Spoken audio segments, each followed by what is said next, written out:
অমনিয়া মানুহে মানুহৰ বাবে যদিহে অকৰুণে ভাবে অকণি সহানুভূতিৰে ভাবিব কোনে নোকোৱা অমনিয়া মানুহে মানুহৰ বাবে মানুহে মানুহক বিচিব খুজি মানুহে মানুহক কিনিব খুজি মানুহ লগ পালো তেওঁলোকৰ যি সামান্য অনুদান এই অনুদানেৰে আজি এই অন্ধ আশ্ৰমখন নিৰ্মাণৰ ক্ষেত্ৰত সহায় কৰিব আৰু এদিন সকলোৱে ক'ব যে এখন আমাৰ আশ্ৰম আৰু এনেকুৱা অন্ধ আশ্ৰম কেৱল এখনেই সমস্যা সমাধান নকৰে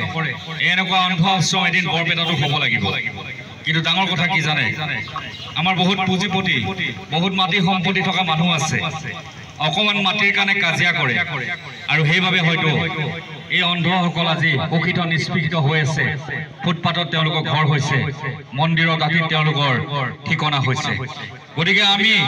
ওলাই আহিব লাগিব তেওঁলোকৰ বাবে মই যেনেকৈ ভূমিদান কৰিলো প্ৰত্যেকজন মানুহে ভূমিদান কৰিব নোৱাৰিলো তেওঁলোকৰ বাবে সামান্য অনুদান আগবঢ়াব যাতে আমি প্ৰত্যেকখন জিলাতে একোখন হলেও অন্ধ আশ্ৰম গঢ় দিব পাৰো যেনেদৰে অসমৰ প্ৰত্যেক ডিষ্ট্ৰিক্টতে বৃদ্ধাশ্ৰম আছে অনাথ আশ্ৰম আছে ঠিক তেনেদৰে আমি প্ৰত্যেকখন জিলাতে এখনকৈ অন্ধ আশ্ৰম গঢ় দিব লাগিব এই নিৰাশ্ৰয় দৃষ্টিহীন লোকসকলক সুৰক্ষিত কৰিব লাগিব এই যাত্ৰা আৰু এই অনুষ্ঠানটিৰ ঘূৰি ধৰোঁতা মোৰ লগত আছে মিষ্টাৰ বিটু আজি বৰপেটাৰ ৰাইজক আপুনি কি ক'ব যিখিনি সঁহাৰি পালে ধন্যবাদ জ্ঞাপন কৰিছোঁ এনেকুৱা এটা মানে জনবহুল ঠাইত য'ত নেকি ইমানেই হেমগেম হয় তাতো যে ঠাই ওলাই আমাক এই অনুষ্ঠানভাগ কৰিব দিছে মহান অনুষ্ঠানভাগ তাৰ বাবে মই অশেষ ধন্যবাদ জ্ঞাপন কৰিছোঁ বৰপেটা ৰাইজৰ তেওঁলোকৰ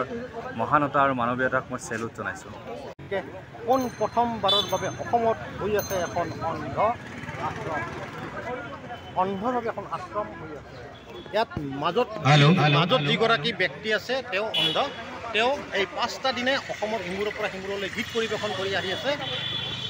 গতিকে তেওঁৰ এখন বেলেগ এখন পৃথিৱী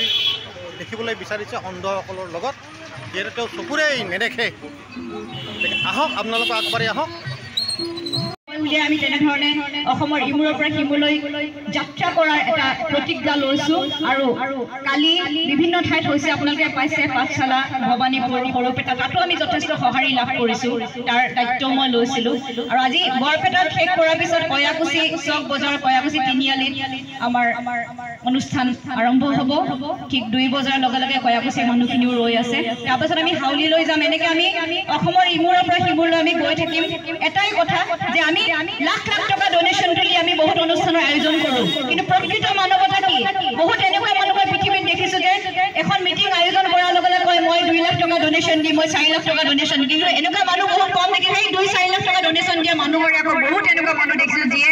নিজৰ ভাতৃৰ বেমাৰৰ চিকিৎসা কৰিবলৈ 50 টকা মনে মনে দিব নোৱাৰে প্ৰকৃত মানৱতা কি দেখাবা নহয় দেখিছোঁ অসমৰ ইমূৰৰ পৰা সিমূৰলৈ এনেকুৱা শোষিত নিষ্পেষিতৰ জনগণে যুঁজিছোঁ নিৰ্যাতনতা যুঁজিছোঁ আমি ইণ্ডিভিজুৱেলি কৰিছোঁ কিন্তু আমি প্ৰকৃত মানৱতা খুব কম সংখ্যক মানুহৰে দেখিছোঁ গতিকে ওলাই অহা যিগৰাকী বুবুল নেগক আপোনালোকে দেখিছে বুবুল নেগৰ কণ্ঠ আপোনালোকে শুনিলে সঁচাকৈ আমি আচৰিত হৈছোঁ এনেকুৱা এই শিল্পীসকলক এখন মঞ্চ দিয়ক অন্ন বস্ত্ৰ বাসস্থানৰ অভাৱত বহুত শিল্পী পৰি আছে আমাৰ কুৱেশ্যন হয় আমি কি কৰোঁ যে গান ৰেকৰ্ডিং কৰি ভাইৰেল হোৱা শিল্পীগৰাকীকে আমি অনুষ্ঠান পৰিৱেশনৰ কাৰণে নিমন্ত্ৰণ কৰোঁ এটা কথা মই প্ৰতিখন মঞ্চত কৈছোঁ প্ৰতিভাদৰ গৰাকী গ্লেমাৰ হ'ব পাৰে কিন্তু সকলো গ্লেমাৰ কিন্তু প্ৰতিভাদৰ নহয় প্ৰতিভাদৰ গৰাকী গ্লেমাৰ হ'ব পাৰে কিন্তু সকলো গ্লেমাৰ কিন্তু প্ৰতিভাদৰ নহয় সকলোৰে পকেটত টকা নাথাকে হাজাৰ টকাৰে এলবাম কৰিবলৈ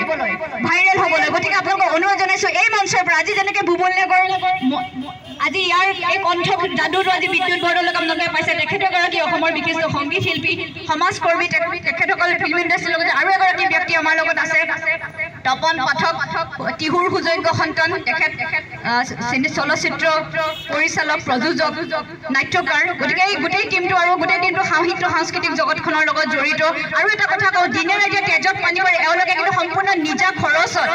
যি অহা যোৱা যি যাতায়াতৰ খৰচ সম্পূৰ্ণ নিজা খৰচত এই টিমটোৱে কাম কৰি আছে আমি কাম কৰিবলৈ লৈছোঁ আৰু ইয়াত আপোনালোকে দেখিছে এইটো যিটো দান পাত্ৰ এই দান পাত্ৰটো ইয়াতেই খোলা হয় লাইভতে খোলা হয় তাতে আমি গণনা কৰি তাতে গোটেইখিনি জমা দিয়া হয় আৰু এইটো নিয়া হ'বলৈ গৈ আছে গতিকে অসমৰ ইমূৰৰ পৰা সিমূৰলৈ আজি